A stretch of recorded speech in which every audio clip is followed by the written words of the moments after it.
dari berbagai banyak penjelasan tadi tentang makna kemerdekaan versi Hijriah, kita bisa mengambil kesimpulan bahwasanya banyak hal yang terjadi ketika di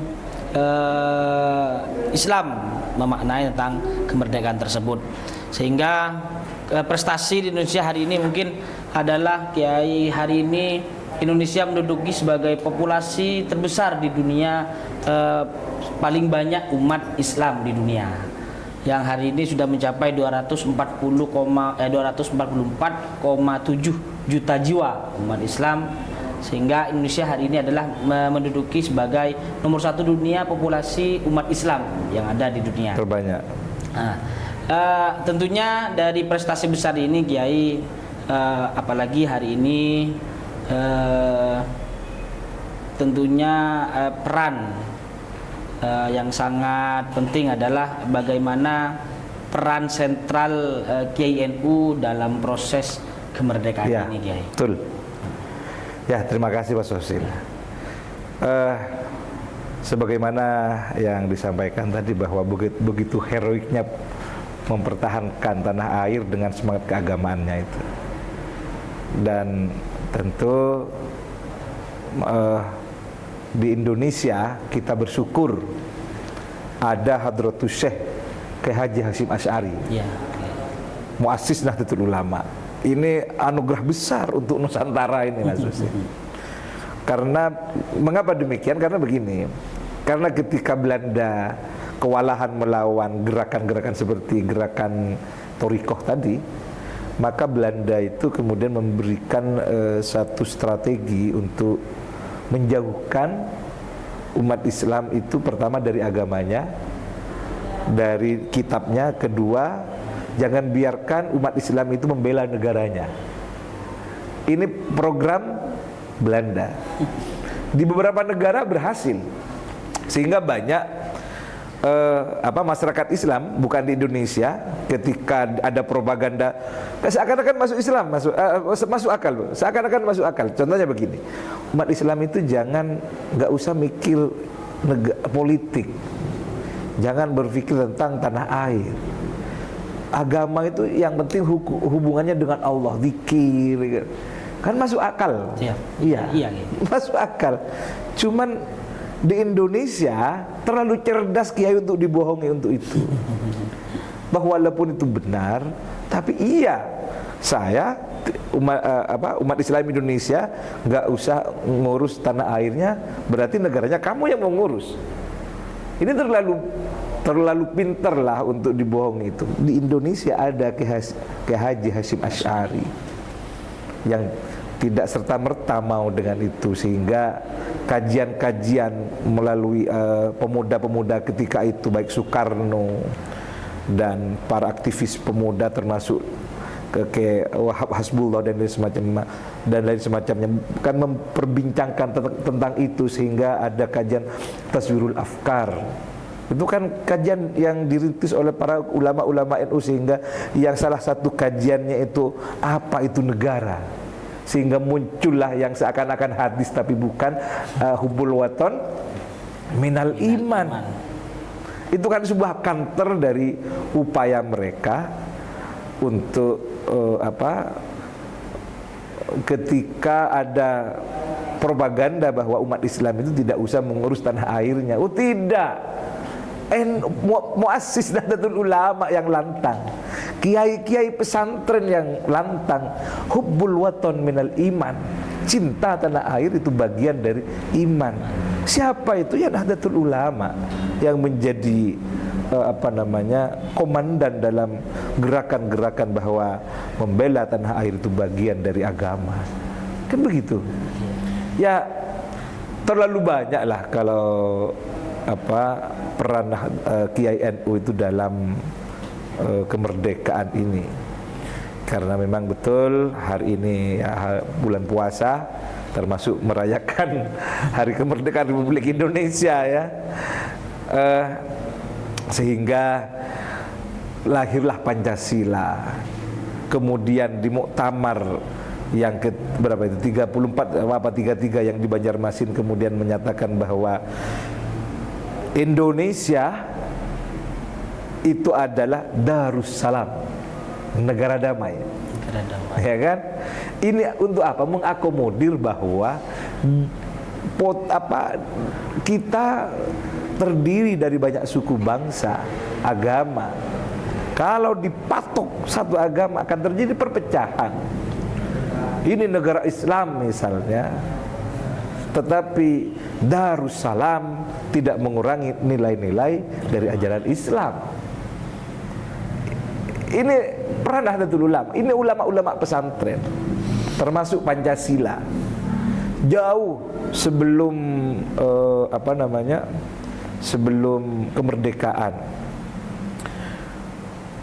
Kiai Hasyim itu sudah merasa bahwa Indonesia itu akan merdeka dari Anul Basyirahnya, dari pandangan batinnya, sehingga mengutus Kiai Haji Wahab Hasbullah untuk mendiskusikan itu kepada Hos Cokro Aminoto. Jadi dari Jombang ke Surabaya. Rumahnya Hos Cokro Aminoto itu kalau Suramadu lurus ke Ramanjangan lurus, sebelum pertigaan yang ke kanan ke Joyoboyo, ke kiri ke Beratang, ada kiri jalan. Sampai sekarang masih menjadi cagar budaya. Rumahnya Haji Umar Said Cokro Aminoto, mertuanya Soekarno, membicarakan tentang konsep negara. Sebetulnya itu ada di sebuah pernyataan itu, atau dalam kata pengantar sebuah buku itu disebutkan itu, bahwa ini kalau merdeka, Indonesia ini bahaya. Kalau ada penjajah, kita cenderung damai, musuh bersama. Bayangkan kalau penjajah sudah pergi, semua punya kepentingan, yang aliran kanan mau membawa negara Indonesia ke arah kanan, yang garis kiri membawa ke kiri, yang komunis ke komunis, aliran kanan bawa ke kanan. Ini akan menjadi perpecahan ketika tidak ada wasitnya, tambah pertumbuhan dar, tidak ada perdamaian. Sehingga ini sudah dibicarakan, karena menurut Kiai Hasyim Asy'ari, Indonesia ini akan merdeka, Jepang akan runtuh dengan sendirinya. Itu Ainul Basyirahnya, sudah merasa sebelumnya. Sehingga konsep Pancasila itu sudah difikirkan matang-matang sebelumnya. Siapa punya hasilnya? Nahdlatul Ulama. Kok tahu? Dari jejaknya saja sudah kelihatan, Mas Wasil. Coba kita lihatlah. Pembukaan Undang-Undang Dasar 45. Ada alinea berapa itu? Ketiga atau keempat itu? Atas berkat rahmat Allah yang Maha Kuasa, dan dengan didorong oleh keinginan luhur, kan begitu. Ayo, dari jejak dari diksi atau narasi dari pembukaan Undang-Undang Dasar sudah bisa kelihatan itu, bahwa yang membuat itu adalah orang Ahlus Sunnah wal Jamaah. Pasti. Mengapa? Karena itu ada tawassut, ada tawazun, kan? Bahwa kemerdekaan itu diperoleh oleh siapa? Pertama, ada takdir Allah. Yang kedua, usaha manusia. Ini kalau bukan NU nggak mungkin itu. Ayo bayangkan kalau misalnya komunis yang merumuskan itu, pasti tidak ada unsur Tuhannya. Jelas kan? Siap. Pasti tidak ada unsur Tuhannya. Atau kalau misalnya Jabariyah, pasti menghilangkan nilai-nilai usaha manusia. Kan begitu. Itu ada nilai tawasud, ada kesetaraan, ada keseimbangan, ada keadilan di sana. Sehingga porsi konsep aswaja, fikrah nahdiyah itu ada di pembukaan Undang-Undang Dasar 45. Pancasila. Ayo bayangkan, kalau bukan tokoh agama nggak bisa membuat Pancasila itu. Contohnya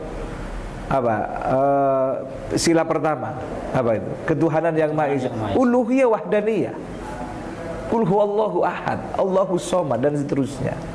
Yang kedua apa itu? Kemanusiaan yang adil dan beradab. Jelas, kemanusiaan yang adil dan beradab. Jadi kemanusiaan hablun minan nas, duribat alaihi mudhillatu aina masukifu illa bihablin minallah hablin minan, kemanusiaan. Dan banyak nilai-nilai agama itu punya orientasi kemanusiaan, termasuk puasa. Puasa ini selain ibadah transinden, sifatnya vertikal, ibadah puasa ini adalah kemanusiaan, memberi zakat, Dan banyak ibadah-ibadah orientasi keagamaan itu berorientasi kepada kemanusiaan yang adil dan beradab. Persatuan Indonesia, wa'tasimu bihablillahi jami'an wa la tafarraqu. Apalagi sila keempat, wasawirhum fil amri, permusyawaratan. Fa idza azamta fatawakkal 'ala Allah. Apalagi yang kelima, puncak dari semua ketuhanan sampai terakhir itu tujuannya apa? Keadilan. Ya'diluhu aqrabu littaqwa. Berbuatlah adil karena beradil lebih mendekatkan diri kita kepada Allah Subhanahu wa ta'ala. Kalau bukan orang agama, kalau bukan orang pesantren yang menjadi master, nggak bisa seperti itu. Belum lagi resolusi jihadnya. Sudah pasti resolusi jihad itu sama dengan kejadian yang dalam perang Jawa itu tadi, Mas Wasil. Heroiknya mirip, semangatnya sama. Jadi Kiai Hasyim Asy'ari ini mempunyai lonjakan pemikiran yang sangat luar biasa. Beliau sangat berani. Jadi fatwa dalam resolusi jihad itu sebetulnya kan hukum sholat, fikih sholat, tetapi dimasukkan kepada fikih jihad, ya kan? Sehingga dalam radius musafat jarak diperbolehkan qashar dari Surabaya itu kan diwajibkan. Itu diperbolehkan qashar itu kan fikih sholat. Ini luar biasa. Nah, kemudian siapa yang mati membela perang 10 November itu adalah mati syahid, kan begitu. Untuk pasca 9 Ramadan ya, mati syahid. Apalah yang menggerakkan masyarakat kita datang ke Surabaya? Kalau menurut Prof. Baso yang di Sumber Anom itu, yang membunuh Malabi itu orang Madura, kan gitu ya. Kita bangga kepada orang Madura. Cak Nori, Cak Nari itu siapa itu? Orang Madura kan yang menusuk itu. Artinya sama, artinya spirit religius juga. Kiai Hasyim Asy'ari mampu menggerakkan nilai-nilai agama untuk membela tanah air. Kan begitu ya. Artinya peran Kiai NU sebagaimana yang ditanyakan Mas Wasil itu, peran Kiai NU dalam memperjuangkan kemerdekaan itu tidak bisa dibantah. Tertulis oleh sejarah, tertulis oleh jejak-jejak sejarah, termasuk sejarawan luar negeri mengatakan seandainya tidak ada NU mungkin Indonesia tidak merdeka. Kira-kira seperti itu. Artinya NU punya aset besar terhadap negara. Ini juga menunjukkan bahwa orang NU tidak akan merusak Indonesia. Jadi dengan perjuangan para founding father kita, Nahdlatul Ulama, maka orang NU tidak mungkin merusak Indonesia. Oleh sebabnya kan tidak ada teroris yang berasal dari Nahdlatul Ulama, kan nggak ada orang NU yang mau merusak negara itu, karena aset besarnya itu dari Nahdlatul Ulama. Gitu, Mas Wasil. Siap. Oke, Kiai. Dari berbagai banyak pertanyaan tadi, mungkin ini yang dapat kami tanyakan lah dari kegiatan podcast ini, Kiai, karena memang dua hal penting inilah yang paling kita ingin berbincangkan dalam podcast ini. Dari berbagai banyak penjelasan dari awal sampai akhir hari ini, alhamdulillah hari ini kita di penghujung kegiatan, yakni kegiatan podcast ini.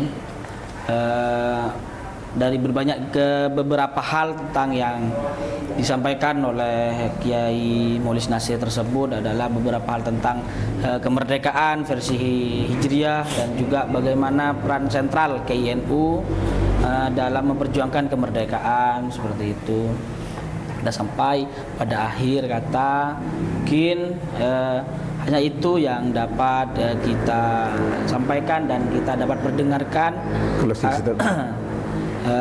Akhir kata dari saya sendiri, Saya selaku sebagai host Muhammad Wasil undur diri. Allahul muwaffiq ila aqwamit thoriq. Wassalamualaikum warahmatullahi wabarakatuh. Waalaikumsalam warahmatullahi. Terakhir closing statement dari narasumber. Ya, terima kasih. Saudara-saudaraku, kita patut bersyukur kepada Allah Subhanahu wa taala menjadi masyarakat Nusantara, menjadi masyarakat Indonesia, menjadi pengikut para alim ulama yang dipastikan bahwa kita adalah pengikut para pejuang, bukan pengikut para pecundang. Ini menjadi kebanggaan sebetulnya bagi kita bersama.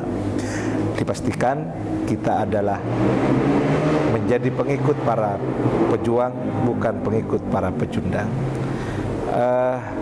Indonesia merupakan anugerah besar dari Allah Subhanahu wa taala. Bulan puasa adalah bulan yang istimewa. Perjuangan para pahlawan-pahlawan dulu sebagaimana perjuangan sahabat-sahabat perang Badar yang berjuang bukan hanya fisiknya tapi juga rohaninya.